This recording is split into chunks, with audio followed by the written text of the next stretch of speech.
What if Aristotle could help you understand your partner better than your therapist? What if 5 questions, rooted in ancient wisdom and modern psychology, could decode the way they love, fear, and connect? In this video, we're diving deep into the soul of relationships. We'll explore how Aristotle's timeless philosophy, his ideas on love, virtue, and the human psyche, can help you uncover your partner's attachment style. Not with a quiz, not with a label, but with 5 questions that reveal the truth beneath the surface. Stay with me, because by the end of this video, you won't just understand your partner, you'll understand yourself. Aristotle believed that to understand anything, whether a tree, a city, or a person, you must understand its telos, its purpose. So what is the purpose of love?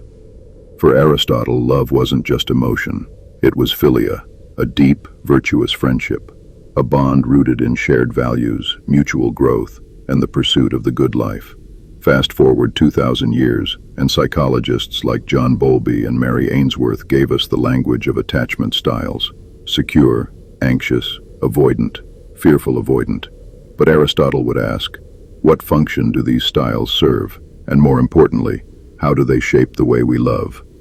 Before we get to the 5 questions, we need to understand Aristotle's 4 causes. He said everything has 4 explanations: material cause, what it's made of; formal cause, its structure or pattern; efficient cause, what brings it into being; final cause, its ultimate purpose. Let's apply this to love. The material of love is emotion. The form is the pattern of behavior, your attachment style. The efficient cause is your childhood, your past, your wounds. And the final cause, that's the big one. The purpose of love is to grow in virtue, to become more whole. So when we ask these 5 questions, we're not just diagnosing, we're discovering purpose. Aristotle said, "We are what we repeatedly do." Excellence, then, is not an act, but a habit. So ask yourself, when you get emotionally close, how does your partner respond? Do they lean in? Do they pull away? Do they freeze? This question reveals their comfort with intimacy. A secure partner welcomes closeness. An avoidant partner may feel smothered. An anxious partner may crave it but fear it'll vanish. Aristotle would say, their response is a habit formed by past causes, but habits can change if we understand them. Conflict is the crucible of character. Aristotle believed virtue lies in the mean, the balance between extremes. So how does your partner handle disagreement? Do they shut down? Do they explode? Do they seek resolution? An avoidant partner may withdraw. An anxious partner may panic. A secure partner seeks understanding. Aristotle said courage is not the absence of fear. It's acting rightly despite it. So even if your partner struggles with conflict, the real question is, are they willing to grow? This is the soul-level question. What does your partner fear most in love? Abandonment? Rejection? Losing independence? Being truly seen? Aristotle said all humans seek eudaimonia, flourishing. But fear blocks flourishing. An anxious partner fears being left. An avoidant partner fears being engulfed. A fearful avoidant partner fears both. But fear, Aristotle said, is not evil. It's a signal. If you can name the fear, you can begin to heal it. Aristotle believed love is not just felt, it's practiced. So how does your partner express love? Through words, acts of service, physical touch, and how do they receive it? This reveals their emotional blueprint. An avoidant partner may give love through actions, but struggle with words. An anxious partner may crave reassurance, but miss subtle gestures. Aristotle would say, love is a virtue. It must be cultivated. And that means learning your partner's language, even if it's not your own. This is the final cause, the purpose. What story does your partner believe about themselves in love? I'm too much. I'm not enough. I'll be abandoned. I have to do it all alone.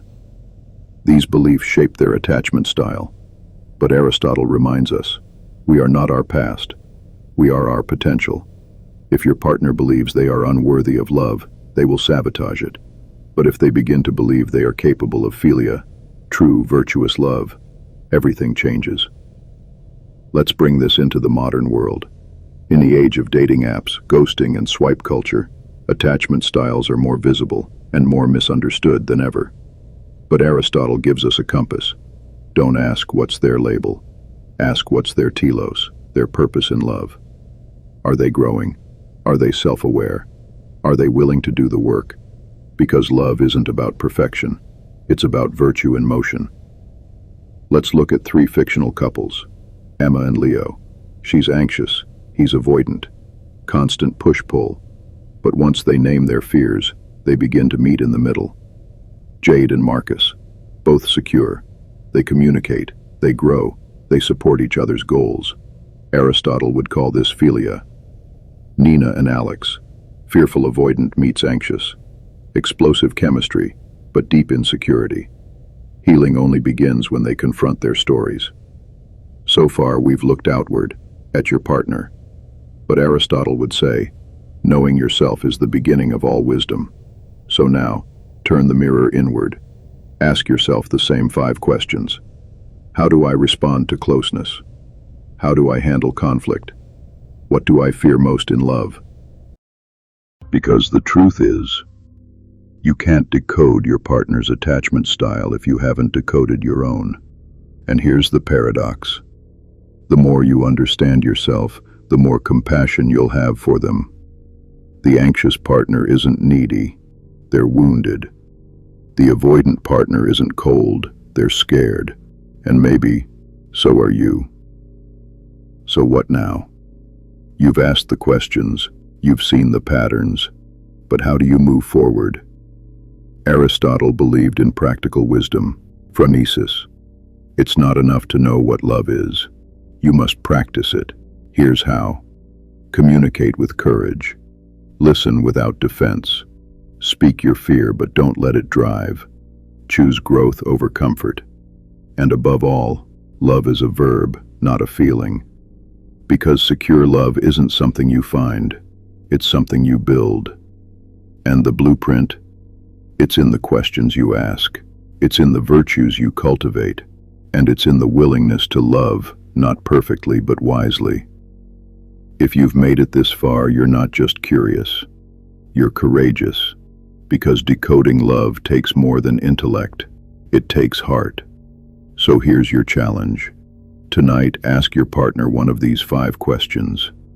Not to fix them, not to analyze them, but to understand them. And if you're not in a relationship, ask yourself. Because the greatest love story you'll ever live is the one where you become whole. Aristotle would call that eudaimonia, the flourishing of the soul.